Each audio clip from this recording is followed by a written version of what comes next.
আসসালামু আলাইকুম, সবাইকে রমাদানের শুভেচ্ছা। সূরা আল জাসিয়াহু আয়াত ১। হামিম, এই কিতাব অবতীর্ণ হয়েছে মহাপরাক্রমশালী প্রজ্ঞাময় আল্লাহর নিকট হতে। আকাশে এবং জমিনে মুমিনদের শিক্ষার জন্য অবশ্যই নির্দেশন আছে। তোমাদের সৃষ্টিতে আর প্রাণীকুল ছড়িয়ে দেওয়ার মাঝে নির্দেশন আছে। নিশ্চিত বিশ্বাসীদের জন্য রচনা রাত ও দিনের আবর্তনে। আর আল্লাহ আকাশ থেকে যে বৃষ্টি বর্ষণ করেন তা দিয়ে জমিনে তার মৃত্যুর পর আবার জীবিত করেন, আর বায়ুর পরিবর্তনে জ্ঞানে সম্প্রদানের জন্য নির্দেশন রয়েছে।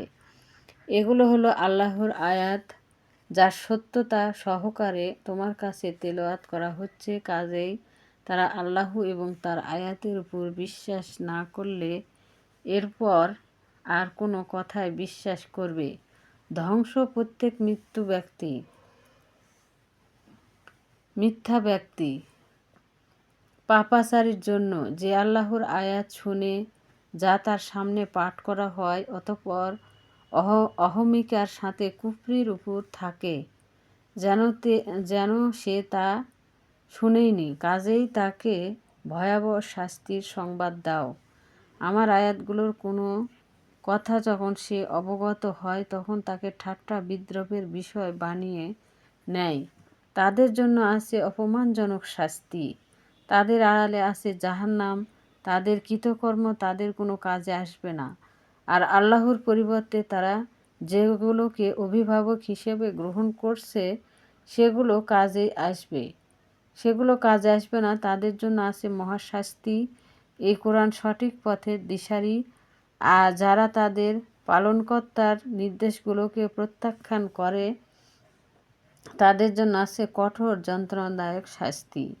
আল্লাহ যিনি সমুদ্রকে তোমাদের কল্যাণে নিয়োজিত করেছেন, যাতে তার হুকুমে তোমাদের নৌযানসমূহ তাতে চলাচল করতে পারে, আর যাতে তোমরা তার অনুগ্রহ তালাশ করো এবং তোমরা তার শুকর আদায় করো। আর তিনি তোমাদেরকে অকল্যাণে নিয়োজিত রেখেছেন। যা আছে আকাশে আর যা আছে জমিনে, সেগুলো সব কিছুকেই এতে চিন্তাশীল মানুষদের জন্য অবশ্যই অনেক নির্দেশন আছে।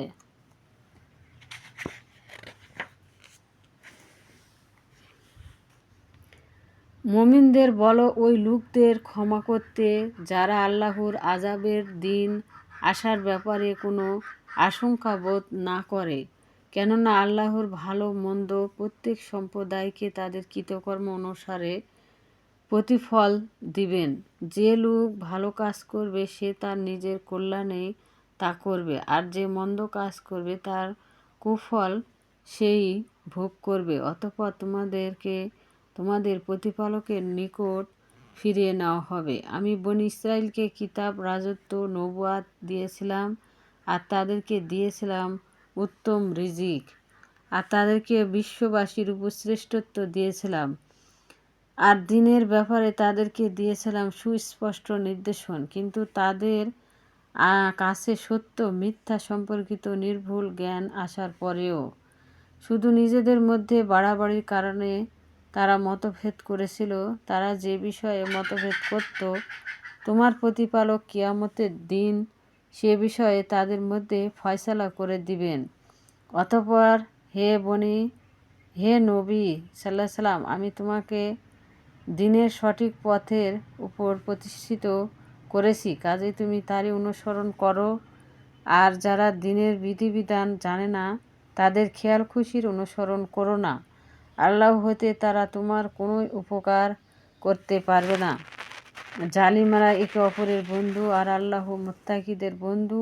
এই কোরআন মানুষের জন্য জ্ঞানের আলো, আর নিশ্চিত বিশ্বাসীদের জন্য পথের দিশারি এবং রহমত স্বরূপ। যারা অন্যায় কাজ করে তারা কি একথা ভেবে নিয়েছে যে আমি তাদেরকে আর ঈমান গ্রহণকারী সৎকর্মশীলদের সমান গণ্য করব, যার ফলে তাদের উভয় দলের জীবন ও মৃত্যু সমান হয়ে যাবে। কতই না মন্দ তাদের ফয়সালা। আল্লাহ আকাশ ও জমিনের সৃষ্টি করেছেন এক সত্যিকার লক্ষ্য, যাতে প্রত্যেক ব্যক্তিকে তার কৃতকর্ম অনুযায়ী প্রতিফল দেওয়া যেতে পারে, আর তাদের প্রতি কোনো জুলুম করা হবে না। তুমি কি লক্ষ্য করেছো তার প্রতি যে তার খেয়াল খুশিকে ইলাহ বানিয়ে নিয়েছে? আল্লাহ জেনে শুনে তাকে পথভ্রষ্ট করেছেন, আর তার কানে ও দিলে মোহর মেরে দিয়েছেন, আর তার চোখের উপর টেনে দিয়েছেন পর্দা। অতঃপর আল্লাহর পর আর কে আছে যে তাকে সঠিক পথ দেখাবে? এরপরও কি তোমরা শিক্ষা গ্রহণ করবে না? তারা বলে, জীবন বলতে তো শুধু আমাদের এই দুনিয়ায় জীবন, আমরা মরি আর বেঁচে থাকি। এখানে কালের প্রবাহ ছাড়া অন্য কিছুর আমাদেরকে ধ্বংস করে না। আসলে এই ব্যাপারে তাদের কোনো জ্ঞানই নেই, তারা শুধু ধারণা করে। তাদের সামনে যখন আমার সুস্পষ্ট আয়াতগুলো পাঠ করা হয়, তখন তাদের কাছে এই কথা বলা ছাড়া আর কোনো যুক্তি থাকে না যে তোমরা যদি সত্যবাদী হয়ে থাকো তাহলে আমাদের পূর্বপুরুষদেরকে হাজির করো। বলো, আল্লাহই তোমাদেরকে জীবন দান করেন, অতঃপর তোমাদের মৃত্যু ঘটান, অতঃপর তিনি তোমাদেরকে কিয়ামতের দিন একত্রিত করবেন, যাতে কোনো সন্দেহ নেই। ভিডিওটি ভালো লাগলে অবশ্যই লাইক এবং সাবস্ক্রাইব করবেন। সবাইকে আসসালামু আলাইকুম।